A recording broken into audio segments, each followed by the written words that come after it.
Hi hello friends, ಎಲ್ಲರಿಗೂ ನಮಸ್ಕಾರ. Welcome back to Pavagada cooking and blog. ಇವತ್ತಿನ ರೆಸಿಪಿಯಲ್ಲಿ ಹಬ್ಬಕ್ಕೆ ಹಾಗೂ ಮಕ್ಕಳ ಸ್ಕೂಲ್ ಸ್ನ್ಯಾಕ್ಸ್ಗೆ ಸರಿ ಹೊಂದುವ ಒಂದು ರೆಸಿಪಿನ ತೋರಿಸ್ತಾ ಇದ್ದೀನಿ. ಏನಪ್ಪಾ ಅದು ಅಂದರೆ ಕರ್ಜಿಕಾಯಿ. ಇವತ್ತು ನಾನು ಮಾಡ್ತಾ ಇರುವ ಕರ್ಜಿಕಾಯಿ ತುಂಬ ಸಿಂಪಲ್ಲು, ಆರೋಗ್ಯಕ್ಕೂ ಅಷ್ಟೇ ಒಳ್ಳೆಯದು.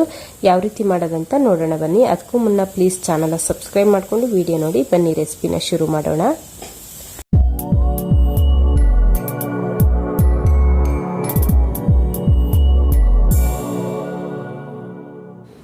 ಇವತ್ತು ನಾನು ಡ್ರೈ ಫ್ರೂಟ್ಸ್ ಬಳಸಿ ಕರ್ಜಿಕಾಯಿ ಮಾಡ್ತಾ ಇದ್ದೀನಿ. ಹಾಗಾಗಿ ಇಲ್ಲಿ ನಾನು ಒಂದು 20 ಬಾದಾಮಿ ತಗೊಂಡಿದ್ನಿ, ಒಂದು 20 ಗೋಡಂಬಿ ತಗೊಂಡಿದ್ನಿ, ಸ್ವಲ್ಪ ಕಟ್ ಮಾಡಿ ಇಟ್ಕೊಂಡಿದ್ನಿ. ಹಾಗೆ ಒಂದು 20 ಪಿಸ್ತಾ ಸಹ ತಗೊಂಡು ಬಿಡಿಸಿ ಇಟ್ಕೊಂಡಿದ್ದೀನಿ.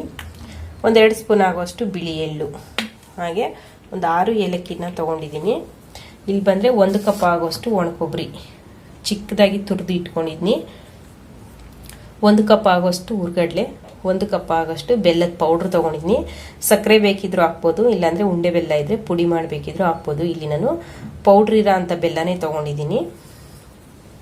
ಇಲ್ಲಿ ಬಂದರೆ 1 ಕಪ್ ಆಗುವಷ್ಟು ಮೈದಾ, ಅರ್ಧ ಕಪ್ ಆಗುವಷ್ಟು ಚಿರೋಟಿ ರವೆ, 1 ಚಿಟಿಕೆ ಉಪ್ಪು.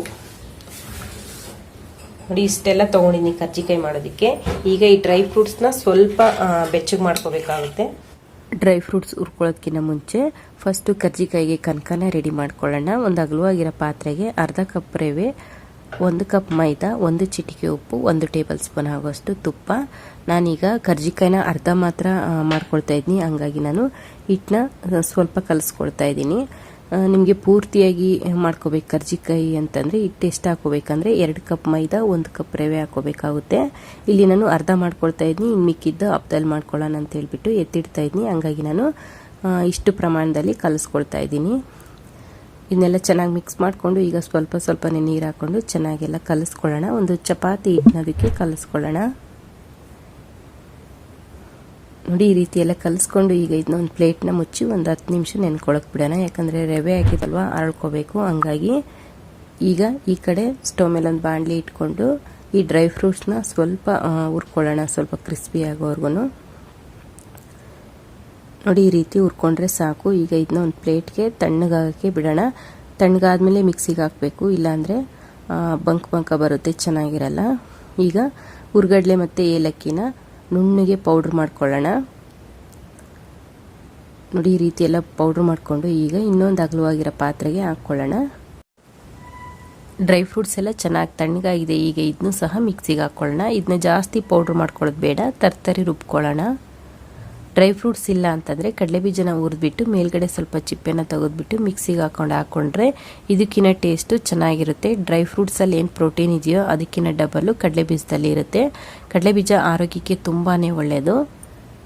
ನೋಡಿ, ಈ ರೀತಿ ತರ್ತರಿ ರುಬ್ಕೋಬೇಕು. ಇದನ್ನು ಸಹ ಈಗ ಇದರಲ್ಲಿ ಹಾಕ್ಕೊಳ್ಳೋಣ.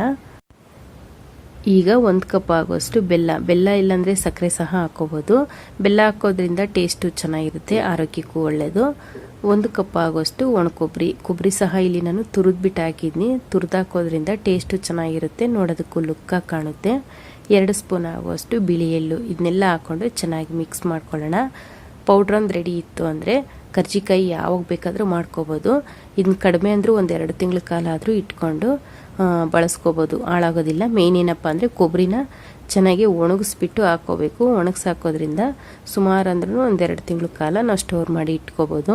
ನೋಡಿ, ಪೌಡ್ರು ರೆಡಿಯಾಗಿದೆ. ಈಗ ಈ ಕಡೆ ಕನಕನು ಚೆನ್ನಾಗಿ ನೆಂದಿದೆ, ಹಿಟ್ಟು ಮೈದಾ ಕಲಿಸ್ಕೊಂಡಿದ್ವಲ್ಲ ಅದು. ಈಗ ಚೆನ್ನಾಗಿ ನಾದ್ಕೋಬೇಕು. ಇದು ಸಾಫ್ಟ್ ಆಗೋವರೆಗೂ ಚೆನ್ನಾಗಿ ನಾದ್ಕೋಬೇಕು. ಈ ರೀತಿ ಚೆನ್ನಾಗಿ ನಾದೋದ್ರಿಂದ ಕರ್ಜಿಕಾಯಿ ಎಣ್ಣೆಯಲ್ಲಿ ಹಾಕಿದಾಗ ಒಡ್ಕೊಳ್ಳಲ್ಲ, ಹಂಗಾಗಿ ಚೆನ್ನಾಗಿ ನಾದ್ಕೋಬೇಕು. ಈ ರೀತಿ ನಾದ್ಕೊಂಡು ಈಗ ನಮಗೆ ಕರ್ಜಿಕಾಯಿ ಯಾವ ಸೈಜಿಗೆ ಮಾಡ್ಕೊಳ್ತೀವೋ ಆ ಸೈಜಿಗೆ ಉಂಡೆನ ಮಾಡ್ಕೋಬೇಕು. ಇಲ್ಲಿ ನಾನು ಮೀಡಿಯಮ್ ಸೈಜು ಉಂಡೆನ ಮಾಡ್ಕೊಳ್ತಾ ಇದ್ದೀನಿ. ನೋಡಿ, ಅದಕ್ಕೆ ಮಾಡ್ಕೊಳ್ತೀನಿ. ಎಲ್ಲ ಉಂಡೆನೂ ಈ ಸೈಜ್ಗೆ ಮಾಡಿಟ್ಕೊಂಡಿದ್ದೀನಿ. ಸುಮಾರು ಒಂದು 20 ಆಗಿದ್ದಾವೆ. ಈಗ ಎಲೆನ ತಕ್ಕೊಳ್ಳೋಣ. ಎಲೆ ತೆಗೆಯೋದಕ್ಕೆ ಇವತ್ತು ನಾನು ಅಕ್ಕಿ ಹಿಟ್ಟು ಬಳಸ್ತಾ ಇದ್ದೀನಿ. ಅಕ್ಕಿ ಹಿಟ್ಟು ಹಾಕೋದ್ರಿಂದ ಕರ್ಜಿಕಾಯಿ ಕ್ರಿಸ್ಪಿಯಾಗಿ ಬರ್ತವೆ ಮತ್ತು ಎಲೆ ತೆಗೆಯೋದಕ್ಕೂ ಬೇಗ ಆಗುತ್ತೆ. ಹಂಗಾಗಿ ನಾನು ಇವತ್ತು ಅಕ್ಕಿ ಹಿಟ್ಟು ಬಳಸ್ತಾ ಇದ್ದೀನಿ. ಸ್ವಲ್ಪ ಅಕ್ಕಿ ಹಿಟ್ಟು ಹಾಕ್ಕೊಂಡು ಎಲೆನ ತಕ್ಕೊಳ್ಳೋಣ. ನೋಡಿ, ಈ ರೀತಿ ಲಟ್ಟಿಸ್ಕೋಬೇಕು. ಕರ್ಜಿಕಾಯಿಗೆಲ್ಲ ಸ್ವಲ್ಪ ಉದ್ದುದ್ದಕ್ಕೆ ಲಟ್ಟಿಸ್ಕೋಬೇಕು, ಶೇಪು ಚೆನ್ನಾಗಿ ಬರ್ತವೆ. ಹಂಗಾಗಿ ನಾನು ಈ ರೀತಿ ಸ್ವಲ್ಪ ಉದ್ದವಾಗಿ ಲಟ್ಟಿಸ್ಕೊಳ್ತಾ ಇದ್ದೀನಿ. ನೋಡಿ, ಈ ರೀತಿ ಈಗ ಇದನ್ನ ಒಂದು ಪ್ಲೇಟ್ಗೆ ಹಾಕ್ಕೊಳ್ಳೋಣ. ಇನ್ನೊಂದು ಎಲೆನೂ ಅದೇ ರೀತಿ ಲಟ್ಟಿಸ್ಕೊಳ್ಳೋಣ. ಹಬ್ಬ ಏನು ಮಾಡಲ್ಲ ನಾವು ಈ ಸರ್ತಿ, ಹಬ್ಬಕ್ಕೆ ರೆಸಿಪಿನೂ ಶೇರ್ ಮಾಡ್ದಂಗೆ ಆಗುತ್ತೆ ಅಂತ ಹೇಳ್ಬಿಟ್ಟು ಈ ರೆಸಿಪಿನ ಶೇರ್ ಮಾಡ್ತಾ ಇದ್ದೀನಿ. ಮೇಯ್ನ್ ಏನಪ್ಪ ಅಂದರೆ ಮಕ್ಕಳಿಗೆ ಸ್ನ್ಯಾಕ್ಸ್ ಕಳ್ಸೋದೇ ಒಂದು ದೊಡ್ಡ ತಲೆನೋವು ಈಗಂತೂ. ಅದರಲ್ಲೂ ಈ ಜಡಿಮಾಣ ಹಿಡ್ಕೊಂಡಿರೋದ್ರಿಂದ ಫ್ರೂಟ್ಸ್ ಕಳಿಸಿದ್ರಂತೂ ತಿನ್ನೋದೇ ಇಲ್ಲ ಅವರು. ಬೇಕ್ರಿಯಲ್ಲೂ ಅಲ್ಲಿ ಇಲ್ಲಿ ತಂದ್ಕೊಡೋ ಬದಲು ಮನೆಯಲ್ಲೇ ರೀತಿ ಸ್ವಲ್ಪ ಚೇಂಜಸ್ ಆಗಿ ಮಾಡಿಕೊಟ್ರೆ ಮಕ್ಕಳನ್ನು ಇಷ್ಟಪಟ್ಟು ತಿಂತಾರೆ, ಖಾಲಿ ಮಾಡಿಕೊಂಡು ತಗೊಂಡು ಬರ್ತಾರೆ. ಈಗ ಕರ್ಜಿಕಾಯಿಗೆ ಎಲೆ ಎಲ್ಲ ತಗೊಂಡಿದ್ದಾಯಿತು. ಈಗ ಕರ್ಜಿಕಾಯಿನ ರೆಡಿ ಮಾಡ್ಕೊಳ್ಳೋಣ. ಎಲೆಗೆ ಸ್ವಲ್ಪ ನೀರನ್ನ ಹಚ್ಕೊಳ್ತಾ ಇದ್ದೀನಿ ಬಡ್ಸ್ನಿಂದ. ಈ ರೀತಿ ನೀರನ್ನ ಹಚ್ಕೊಳ್ಳೋದ್ರಿಂದ ಕರ್ಜಿಕಾಯಿ ಎಣ್ಣೆಗೆ ಹಾಕಿದ್ಮೇಲೆ ಬಿಟ್ಕೊಳ್ಳಲ್ಲ, ಚೆನ್ನಾಗಿರುತ್ತೆ. ಇದೊಂಥರ ಗಮ್ ಥರ ಇರುತ್ತೆ. ಇದು ಮೇಯ್ನ್ ಟಿಪ್ಪು ಕರ್ಜಿಕಾಯಿಗೆ. ಮೇಯ್ನ್ ಟಿಪ್ ಅಂದರೆ ಇದೆ ನೋಡಿ. ಈ ರೀತಿ ನೀರನ್ನ ಹಚ್ಕೊಂಡ್ಬಿಟ್ಟು ಈಗ 1 ಸ್ಪೂನ್ ಆಗುವಷ್ಟು ಕರ್ಜಿಕಾಯಿ ಪೌಡ್ರನ್ನ ಹಾಕ್ಕೊಳ್ತಾ ಇದ್ದೀನಿ. ಹಾಕ್ಕೊಂಡು ಫೋಲ್ಡ್ ಮಾಡಿಬಿಟ್ಟು ನೀಟಾಗಿ ಪ್ರೆಸ್ ಮಾಡ್ಕೋಬೇಕು. ಕೈ ಬೆರಳಿನಿಂದ ನೀಟಾಗಿ ಪ್ರೆಸ್ ಮಾಡ್ಕೋಬೇಕು. ಸ್ವಲ್ಪ ಗ್ಯಾಪ್ ಆಯಿತು ಅಂದರೆ ಎಣ್ಣೆಗೆ ಹಾಕಿದ್ಮೇಲೆ ಒಡ್ಕೊಂಡೋಗುತ್ತೆ. ಹಂಗಾಗಿ 2 ಸೈಡು ನೀಟಾಗಿ ಕವರ್ ಆಗಬೇಕು. ನೋಡಿ ಎಷ್ಟು ಚೆನ್ನಾಗಿ ಬಂದಿದೆ. ತುಂಬ ಈಸಿ ಕರ್ಜಿಕಾಯಿ ಮಾಡೋದು. ಈ ರೀತಿ ಮಾಡಿ ಇಟ್ಕೊಂಡು ಒಂದು ಪ್ಲೇಟ್ಗೆ ಇಟ್ಕೊಳ್ಳೋಣ.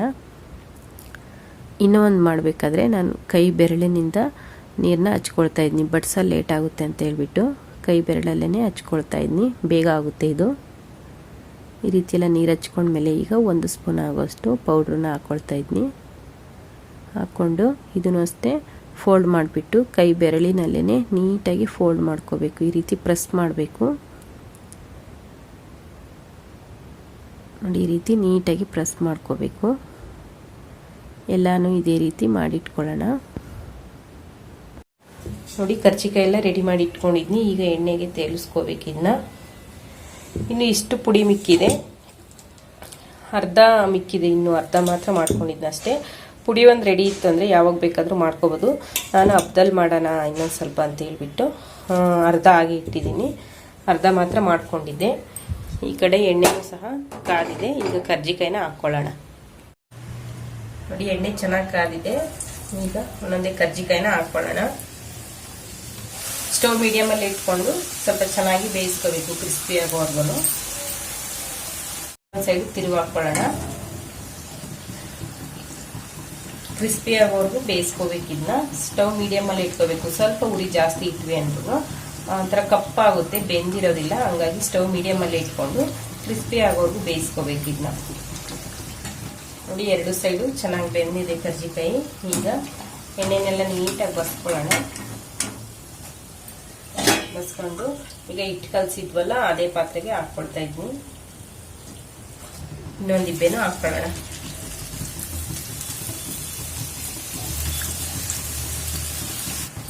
ರವೆ ಹಾಕಿರೋದ್ರಿಂದ ಉಬ್ಬಿ ಬರ್ತಾ ಇದಾವೆ ಕರ್ಜಿಕಾಯಿ, ಚೆನ್ನಾಗಿ ಬರ್ತಾ ಇದಾವೆ. ಹಬ್ಬಕ್ಕೆ ಅಂತಲ್ಲ, ಮಕ್ಕಳಿಗೆ ಸ್ಕೂಲ್ಗೆ ಸ್ನ್ಯಾಕ್ಸ್ ಡೈಲಿ ಕಳಿಸ್ಲೇಬೇಕಾಗುತ್ತೆ. ಡೈಲಿ ಫ್ರೂಟ್ಸ್, ವೆಜಿಟೇಬಲ್ಸ್ ಮತ್ತೆ ಡ್ರೈ ಫ್ರೂಟ್ಸ್ ಕಳಿಸಿದ್ರೆ ತಿನ್ನೋದಿಲ್ಲ, ಅವ್ರಿಗೂ ಒಂಥರ ಬೋರ್ ಆಗುತ್ತೆ. ಹಂಗಾಗಿ ಡ್ರೈ ಫ್ರೂಟ್ಸ್ನ ಈ ರೀತಿ ಮಾಡಿಕೊಟ್ರೆ ಮಕ್ಕಳು ಇಷ್ಟಪಟ್ಟು ತಿಂತಾರೆ, ಮತ್ತೆ ಖಾಲಿ ಮಾಡ್ಕೊಂಡು ತಗೊಂಡ್ಬರ್ತಾರೆ. ಚೆನ್ನಾಗಿರುತ್ತೆ ಟೇಸ್ಟ್. ಕರ್ಜಿಕಾಯಿಗೆ ಡ್ರೈ ಫ್ರೂಟ್ಸ್ ಹಾಕಿ ಮಾಡೋದ್ರಿಂದ ತುಂಬಾ ಟೇಸ್ಟ್ ಬರುತ್ತೆ, ಚೆನ್ನಾಗಿರುತ್ತೆ. ನೋಡಿ ಸ್ಟವ್ ಮೀಡಿಯಮಲ್ಲಿ ಇಟ್ಕೊಂಡು ಬೇಯಿಸ್ಕೋಬೇಕು. ಇದನ್ನ ನೋಡಿ ಎಷ್ಟು ಚೆನ್ನಾಗಿ ಉಬ್ಬಿ ಬಂದಿದ್ದಾವೆ ಅಂತ. ರವೆ ಹಾಕಿರೋದ್ರಿಂದ ಮೈದಾ ಅಷ್ಟೊಂದು ಒಳ್ಳೇದಲ್ಲ, ಹಂಗಾಗಿ ನಾನು ರವೆಯನ್ನು ಮಿಕ್ಸ್ ಮಾಡಿದ್ದೀನಿ. ಕ್ರಿಸ್ಪಿಯಾಗಿರ್ತಾವೆ, ಮತ್ತೆ ತಿನ್ನೋದಕ್ಕೂ ಚೆನ್ನಾಗಿರ್ತವೆ. ಕರ್ಜಿಕಾಯಿ ಎಲ್ಲ ಸ್ವಲ್ಪ ಕ್ರಿಸ್ಪಿಯಾಗಿದ್ರೇನೆ ತಿನ್ನೋದಕ್ಕೆ ಚೆನ್ನಾಗಿರುತ್ತೆ. ಸ್ವಲ್ಪ ಸಾಫ್ಟ್ ಆಯ್ತು ಅಂದ್ರೆ ಚೆನ್ನಾಗಿರಲ್ಲ ತಿನ್ನೋದಕ್ಕೆ.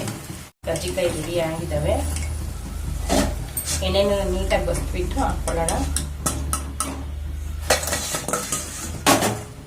ಎಲ್ಲಾನು ಇದೇ ರೀತಿ ಮಾಡಿಟ್ಕೊಳ್ಳೋಣ.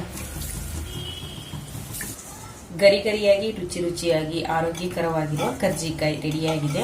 ನೋಡಿ ಎಷ್ಟು ಚೆನ್ನಾಗಿ ಬಂದಿದೆ. ಪಟಾಪಟ್ ಅಂತ ಮಾಡ್ಕೋಬಹುದು. ಒಂದು 15ರಿಂದ 20 ನಿಮಿಷ ಟೈಮ್ ಇತ್ತು ಅಂದ್ರೆ ಪಟಪಟ ಅಂತ ಮಾಡ್ಕೋಬಹುದು.